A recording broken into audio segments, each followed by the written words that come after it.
నేను గెలిదాను అప్పుడు ఇటు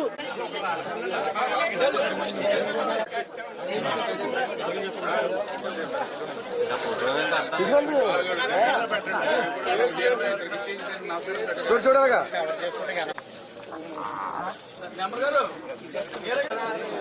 ఓకే ఓకే లేపండి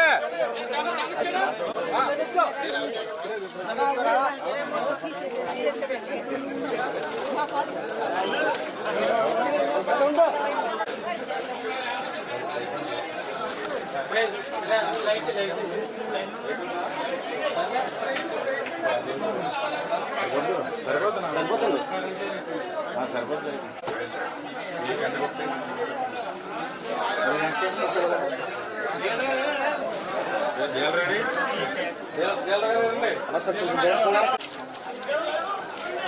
అలా వెనకాల చూడాలి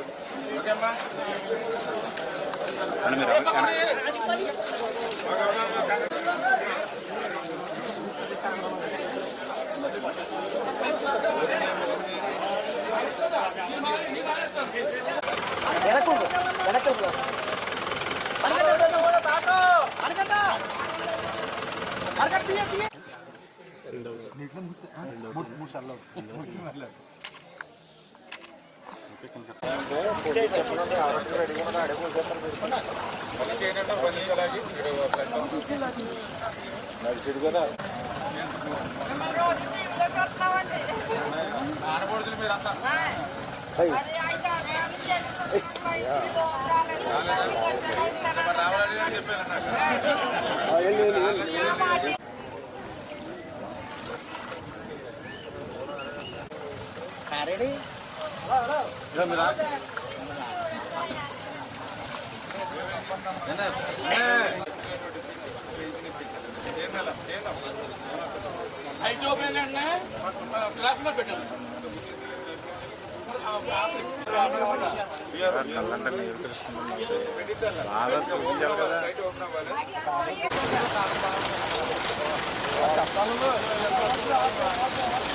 అక్కడ అక్కడ పానించండి పానిచ్చేయండి ఏం పర్లేదు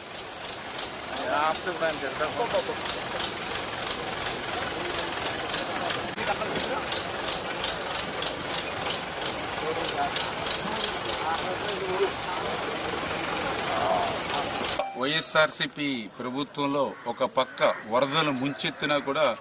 కనీసం ఆ రోజున్నటువంటి మంత్రులు కానీ ఆ రోజున్నటువంటి ముఖ్యమంత్రి కానీ ఆ రోజున్నటువంటి వైఎస్ఆర్సీపీ ప్రజాప్రతినిధులు కానీ కనీసం అధికారులతో సైతం ఈ వరద ముంపు ప్రాంతాల్లో పలకరించినటువంటి వాళ్ళు ఆ రోజు లేరు. ఆ రోజు పసిపిల్లలకు సైతం పాల ప్యాకెట్లు కూడా లేక ఈ యొక్క వరద నీరుని కాసి వడపెట్టి ఆ వేడి నీళ్ళనే చంటి పిల్లలకి పట్టించినటువంటి పరిస్థితి దుస్థితి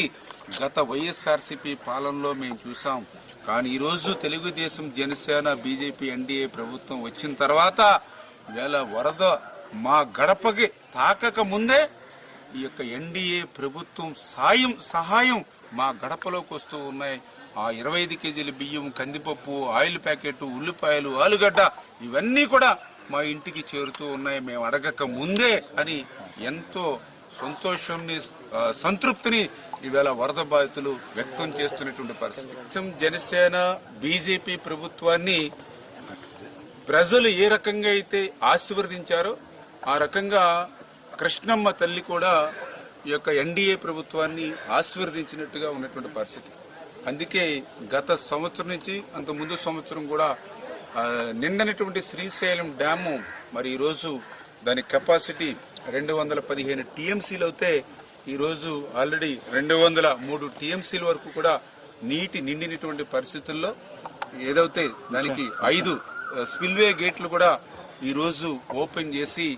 5 స్పిల్వే గేట్లు ఓపెన్ ద్వారా కూడా కిందకి 1,35,000 క్యూసెక్కుల నీరు నాగార్జున సాగర్ ప్రాజెక్టుకి నిన్ననే విడుదల చేయడం జరిగింది. పైన పెరుగుతున్నటువంటి వరద నీటి ప్రవాహాన్ని గమనించుకుంటూ మిగిలినటువంటి గేట్స్ కూడా ఓపెన్ చేసి తొందరలోనే నాగార్జున సాగర్ కూడా, ఎందుకంటే దగ్గర నాగార్జున సాగర్ 312 టీఎంసీల కెపాసిటీ ఉంటే మరి ఈరోజు చూస్తే 140 టీఎంసీల వరకు ఈరోజు నిండుకున్నటువంటి పరిస్థితి. శ్రీశైలం మరి ఆల్రెడీ ఫుల్ అయింది కాబట్టి తొందరలోనే నాగార్జున సాగర్ కూడా ఫుల్ఫిల్ చేసుకుని తద్వారా ఏదైతే కృష్ణా డెల్టా ఏదైతే ఉందో వారికి కూడా త్రాగునీరు సాగునీరు కూడా అందించేటువంటి విధంగా వీటితో పాటుగా ఏదైతే రాయలసీమ ఏదైతుందో పర్టికులర్గా గత వారం రోజుల క్రితమే ఏదైతే శ్రీశైలంకి ఆ పైన ఉన్నటువంటి ఆలమెట్టి ద్వారా తుంగభద్ర ద్వారా ఏదైతే పెద్ద ఎత్తున వరద ప్రవాహం ఏదైతే వస్తూ ఉందో రోజుకి దగ్గర 4 లక్షల క్యూసెక్కులు పైబడి నీరు ఏదైతే వస్తూ ఉందో దాన్ని ఆ రోజే మేము క్యాలిక్యులేట్ చేసి ఇమ్మీడియట్లీ ఏదైతే మరి అక్కడ పోతిరెడ్డి పాడు కానీ ఫుల్ ఫ్లెడ్జ్డ్గా ఎంత అవకాశం ఉంటే అంత మేర పోతిరెడ్డి పాడు రాయలసీమ పూర్తి అవసరాలు తీర్చేటువంటి విధంగా పోతిరెడ్డి పాడు ద్వారా మరి అవసరమైనంత మేరకు ఎంత అవసరమైతే అంత నీటిని మేము విడుదల చేస్తూ ఉన్నాం. అదేవిధంగా ఏదైతే వెలుగోడు అదేవిధంగా హంద్రీనివా వాటిని కూడా నీటిని విడుదల చేయమని ఆ రోజే వారం రోజుల క్రితమే ఆదేశించడం జరిగింది.